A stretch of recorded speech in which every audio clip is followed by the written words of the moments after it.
एक बार की बात है, किसी राजा ने यह फैसला किया कि वो प्रतिदिन 100 अंधे लोगों को खीर खिलाया करेगा। एक दिन खीर वाले दूध में सांप ने मुंह डाला और पूरे दूध में विष फैल गया। जहरीली खीर को खाकर 100 के 100 अंधे व्यक्ति मर गए। राजा बहुत ही परेशान हुआ कि मुझे 100 आदमियों की हत्या का पाप लगेगा।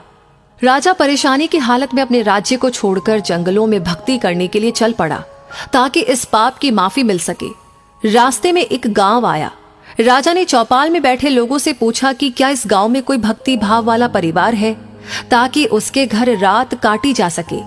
चौपाल में बैठे लोगों ने बताया कि इस गांव में 2 बहन भाई रहते हैं जो खूब पूजा पाठ करते हैं। राजा उनके घर रात में ठहर गया। सुबह जब राजा उठा तो लड़की पूजा पर बैठी हुई थी।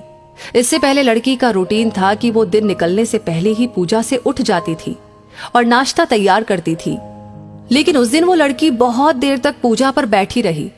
जब लड़की उठी तो उसके भाई ने कहा कि बहन, तू इतनी देर से उठी है?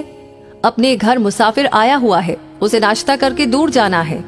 लड़की ने जवाब दिया कि भैया, ऊपर एक मामला उलझा हुआ था। धर्मराज को किसी उलझन भरी स्थिति पर कोई फैसला लेना था और मैं वो फैसला सुनने के लिए रुक गई थी, इसीलिए देर तक ध्यान करती रही। तो उसके भाई ने पूछा कि ऐसी क्या बात थी? तो लड़की ने बताया कि फला राज्य का राजा अंधे व्यक्तियों को खीर खिलाया करता था, लेकिन दूध में सांप के विष डालने से 100 अंधे व्यक्ति मर गए।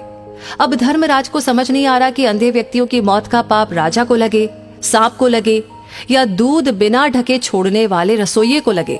राजा भी सुन रहा था।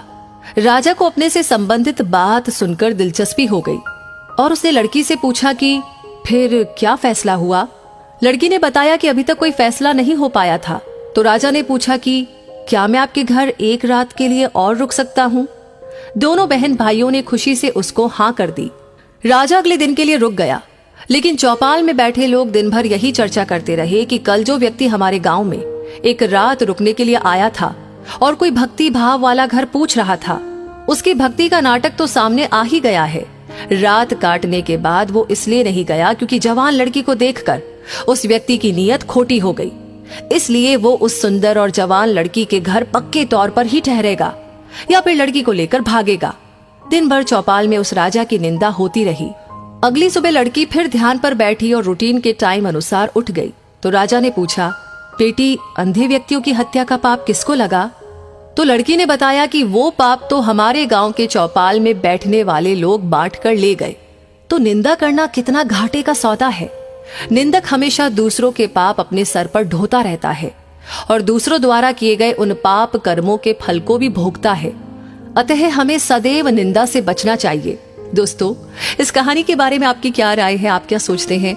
हमें जरूर कमेंट बॉक्स में लिख करके बताइएगा। बहुत अच्छा लगता है आपके प्यारे प्यारे कमेंट्स को पढ़कर। हौसला अफजाई होती है, हमें इंस्पिरेशन मिलती है। साथ ही साथ आपने लाइक कर दिया है तो इस कहानी को शेयर जरूर से कीजिएगा, क्योंकि आपका हर एक लाइक, हर एक शेयर, हर एक कमेंट हमें मोटिवेट करता है ऐसी ही प्रेरणादायक वीडियो आपके सामने लाने के लिए। साथ ही